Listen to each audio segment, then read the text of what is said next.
Hey gang, so I'm beginning to turn into the mad scientist in here.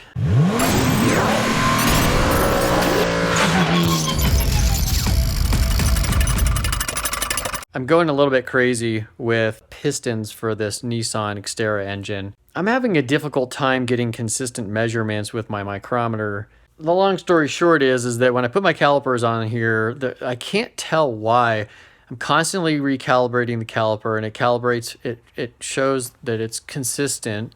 So I don't think there's an issue with the caliper unless, I calibrated at 3 inches, 3.0000, but I'm actually making measurements in the 3.6 range. So it's very possible that after making a handful of measurements at the 3.6 range that I'm getting off. So I've even recalibrated it again or tested the calibration to make sure that it was still at 3.0000 with the standard that's provided with the caliper, and it does, it checks out. So I believe that the caliper's fairly accurate, but I'm actually finding it difficult to find the widest point on the piston when you're measuring the skirts. The manufacturer gives you a spec that says to measure 11 millimeters below the skirt. So I'll show you what I'm doing with that. So this is the piston. These are the pistons. I'm getting a little bit sane here with, this is actually a piston from the MR2. I was using it to compare a couple of things. One of the things that's really odd about pistons is, that most people don't know, is that technically these are not round. Looks round. It is also technically not the same diameter from the top of the head of the piston on the right down the skirt to the left.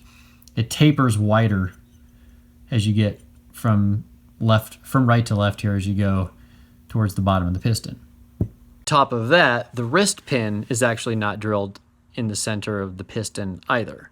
In the thrust direction of this piston, which is represented by skirt to skirt, this center bore that this wrist pin here goes through in here like these, technically speaking, this bore that houses that wrist pin is also off center.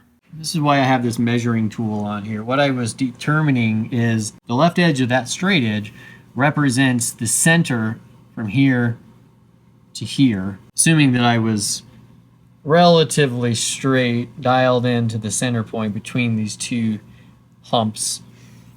We did find that that is the center position. So what ultimately that means is, if you look down in there, it looks like the piston pin bore slightly to the left. We do know that that is the case on the MR2 piston. The center pin bore, the piston pin bore, is actually drilled a little bit towards the front of the piston. This one's harder to tell. It almost looks like that guy's right in the center. It's deceiving because it's laying flat, but if we were to twist it up, we might see that different. The profile of a piston is actually quite complex. This is technically an oval. I just measured this. So technically speaking, when the head of the piston, which is represented by that dot, this piston, oh, the pin's coming out.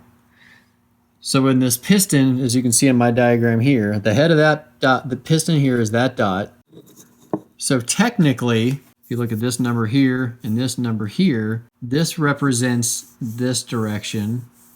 This represents this direction. So from here to here, this piston is 3.5969, and left to right, this piston is 3.5945. So this is 2.4 thousandths longer, ovular, in the thrust direction. So why do I care about that? Well, what I'm ultimately trying to do is find the correct measuring point or the gauge point for the piston so that I know that I'm getting the right, accurate, maximum diameter of the piston. Well, technically speaking, I I'm assuming that the measuring, we don't know this because I've not been able to get any of the manufacturers to actually say this, but it's generally understood that the measuring point of the piston, or the gauge point, is technically the widest point of the piston in the thrust direction. We do know that it's 11 millimeters up from the bottom of the skirt. The question is, how do I find the left-right side? Let me show you what I'm talking about. We don't know left to right. Where on this line indicates what I would call the center line from left to right, or ultimately the center of this piston, such that we believe you're at the very, very edge of the exterior of the piston, and it is the widest point. We know that the widest point is 11 millimeters down from the skirt tip, because NPR published that. And I probably should say part of the reason I'm also going to this much trouble is that, technically speaking, NPR is supposed to have all these pistons marked. When you get a box of these pistons, well, they come like this, right? So they're just in there, the piston pin's in there, it's in a bag, it's in a box. So if you look at the label here, this is my part number, 11-728.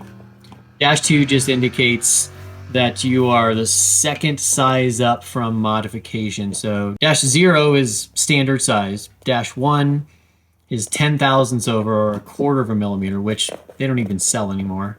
-2 is a half a mil, -3 would be 3/4 of a mil, -4 would be 40 thousandths, or a full mil over. So, and this is indicated by 0.5 is the size. Technically, it's half a mil over, half a millimeter larger. So that's your oversized piston. There is no other indication of the actual size of these pistons. They're supposed to be. So if you look at the documentation that comes in their giant catalog, what they will show you, so this is mine here, 11-728, gives you all the clearance information, you know, piston to wall clearance, 1.18. We can't even measure to this 5th decimal place. We can only get to 4. So we're looking for about 1.12. What they tell you here is that they actually will issue these in 3 separate colors. So they tell you that, a couple of pieces of information here. So if you look up at the top where they give you this, what this means. So the first one is, this is the piston diameter. So this information guides everything that's down the columns here. So here's your diameter, -0, like I said, standard size. -1 is a quarter millimeter, or 10 thousandths. -2 is half a mil, or 20 thousandths, which is what we're dealing with.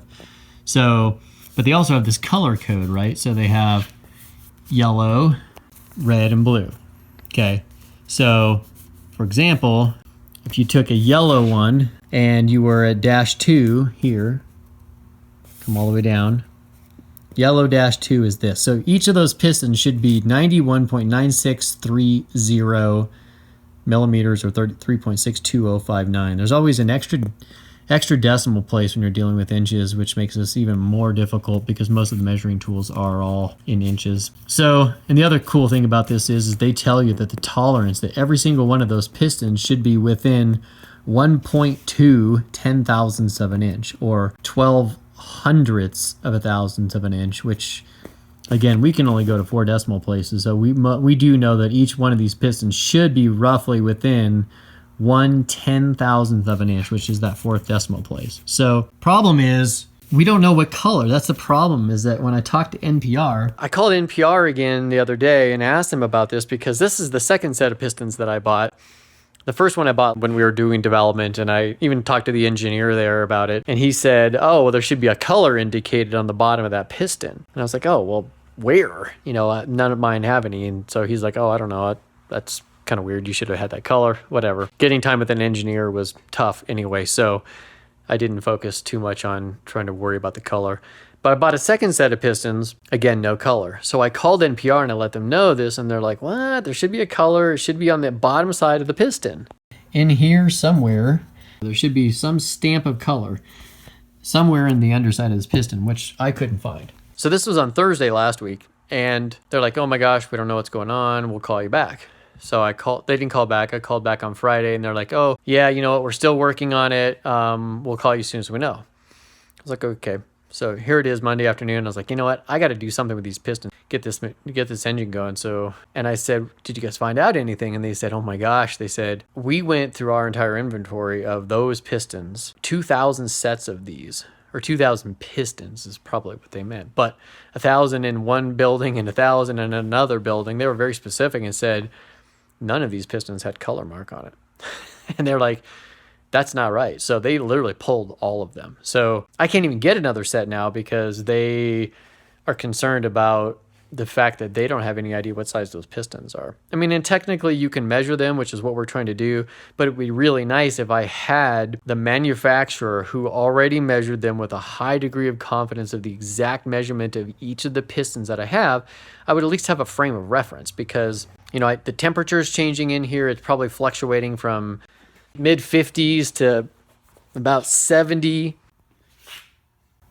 I'm showing 60 in here now, which means I probably ought to actually turn the heat on because I don't know how much these can vary. You know, if you drop 10 degrees, am I going to be off by 1,000th of an inch or a 10,000th of an inch? If it's that much, it actually could play a role. So because I know that my mic's probably not accurate to the 10th of I mean, it probably is accurate, but I can't use it. It's really tough to even describe how the flat ends of the contacts of the mic don't well connect to the curved exterior of the piston in order to give us good measurement. So the contact on the mic is about 6 millimeters in diameter, and I'm having a hard time finding two opposite positions on the exterior here and the exterior on the other side that indicate exact opposites, and is a patch wide enough for the 6 millimeter contact. This is the flat contact here.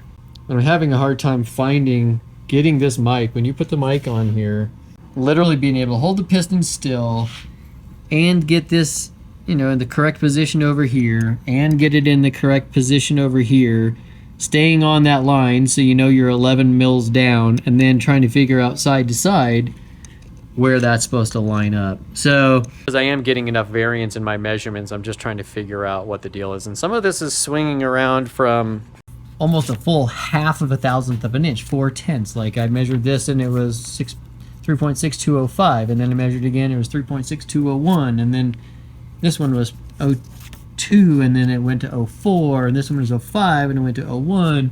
Literally trying to whittle this through, because ultimately I just don't want to end up with cylinders that are too tight. This seems to be the problem as we've been miking this out, and you can even see how much scoring I've done on these just by simply using that tool. We just don't want these too tight, because in the past that are indicated, you can see the scraping, and that one's not terrible. I only ran it for about 50 miles before I put it on the dyno, and then found out that it was making some racket. These ones, on the other hand, have seen better days. This was a total failure, but I don't think this was necessarily just being too tight. I think we actually had a hole in the fuel map in the MR2. This is our effort to try to find the best measuring point on this piston as we're learning our way through trying to use these tools. So anyway, let's see what we can do.